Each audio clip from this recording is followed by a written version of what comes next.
Hello, everyone. This is Still Rose's podcast. This podcast was created for women by women to elevate women's voices. I am excited for today's thought starters. So I have a couple to go over with you. There's one out of the gate that I want to just put out there. Now, you know how I feel about being in alignment with the universe. You know how I feel about your spiritual energy. I've talked quite extensively about this, and I do truly, sincerely believe that your vibrational energy, everything you feel, all the emotions that you feel will send out signals into the universe. This is basically the law of reception. Again, plug in Kathy Heller. Check her out. She'll explain that in more detail.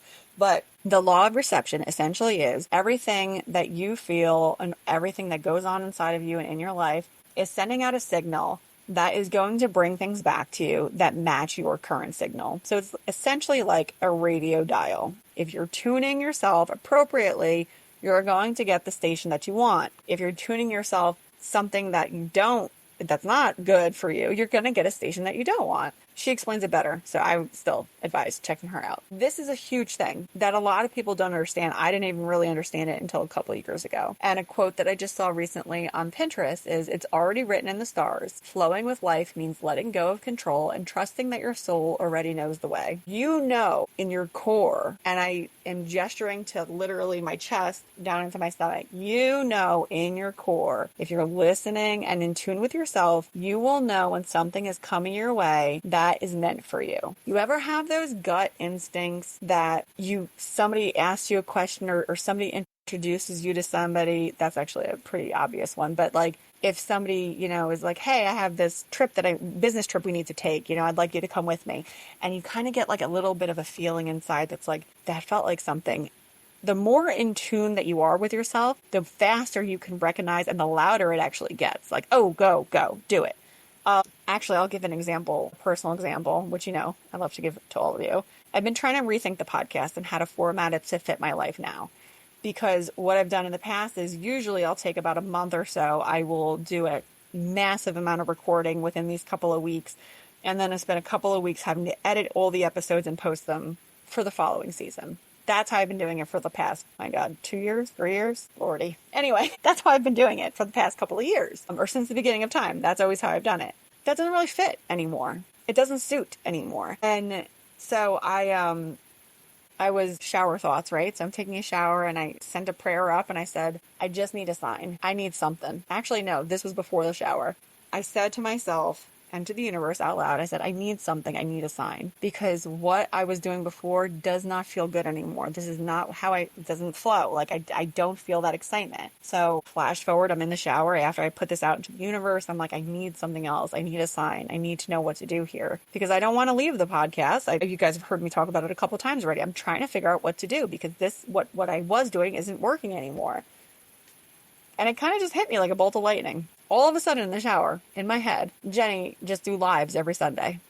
Do a live episode every Sunday. Don't worry about the editing, the post-production. Don't do any of that stuff. Just do a live episode. Get live guest episode every single Sunday. Same time. Make it consistent. Make it a show. That's it." So I think that's actually what I'm pivoting to. Which, by the way, spoiler alert, I think that's what I'm pivoting to. So you have to just be in tune to hear is this it. Prior to meeting my husband, I'll give you another example with like staying in tune with yourself. I took a year off of socializing, going out, really focusing on anything. I took a whole year and only focused on becoming clear of what I wanted. Because the way that I was living my life prior to that, I already knew it wasn't going to bring good things to me. And I remember having a talk with myself one night. I was leaving the bar, club, whatever, before everyone else. I'm walking in my car and I'm like, damn, like this is not the life I want. Like I want to get married. I want to have a family. Like what the hell am I doing? Everything that I'm doing is screaming something else. And I don't want this something else. I want stability. I want a home. Like I want to build something with someone. And I think that was right after my 25th or right before my 25th birthday. I think it was before. I think it was right before my 25th birthday. And so I started making small shifts, like just small things and saying no to things, and which I'm going to get to in a minute. More good started to come. It was really slow in the beginning. I got pointed into a direction of a couple of things. And I started really just hyper-focusing on like, what do I want? What do I want from my life? What do I need to do here to get to what I want? And once I started becoming really clear, I just kept that in mind for almost a whole year. Now, in that year, my professional career started to look up. I got promoted, got more responsibility at work. I got acknowledged for the skills that I was building. I was workaholic, so I was like, it is what it is. I also started focusing on the kind of relationship I wanted, the kind of man I wanted. What kind of man did I want to have around me? Because up until that point, I had chosen some pretty crappy people. So I was like, I don't know what the hell I'm doing. I need something. And so I just got really clear. This is the person I want. This is the man I want. This is what I picture when he comes home. And I want him to work with his hands. I don't want a blue collar guy. Or excuse me, not blue collar. I don't want a white collar guy. I want a blue collar guy. I don't want an office type. I'm an office type. I don't want to be with me all day. I want to be with somebody else. I kid you not. The day that I met my husband, the friend that I was going out with, there was a group of us going out, and she said to me, she's like, man, we really got to do something here. We can't be, we got to really buckle down and get relationships. And I was like, all right, we'll think about that another time, and I was like, we'll figure it out. Like, it'll happen. But I was kind of starting to get set to, because it had been a year, right, of focusing on what I really wanted. I started to get settled with, all right, maybe there's nobody, maybe there's no one out there, right? So I go out and I meet my husband, who I didn't know was my husband at the time. The next day he called me for a date. Literally met on a Friday night, March 6th, if you really need to know, because that I remember very specifically. We met on a Friday night, called me the next day for a date. We went out on the date. I came home and my cousin there, my brothers, my mom, and everyone's like, oh, how did it go? Like laughing, because my dates are always like ending in disasters and stuff. And I was like, oh my God, And I came home and I was like, all right. I was like, this is the guy. I knew it. I just knew it in my gut. I'm like, this is him. This is the one. And that was it. The rest is history, right?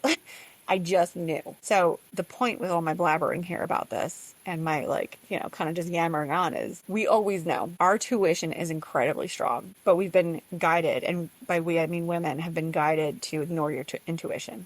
Like that, we've been told. There's messages all over the place. Ignore your intuition. That's crazy. You're being crazy. It's not, though. This is almost like a superpower. And the more in tune you are with yourself, the faster these good things are going to come your way. So you have to get really clear what it is that you're looking for. What do you want? And trust that it's going to be brought to you. Just trust that. It is. I can guarantee you, if you get super clear on what you want, it will be brought to you. Hands down, it will. And when it does, I want you to message me here because I want to talk about it and I want to talk about how you had success. Now, one more thing on this episode that I wanted to highlight that I actually found really, really interesting. I saw this on Pinterest. Everyone has feelings about the Olsen sisters, right? Like the older sister and then the twins.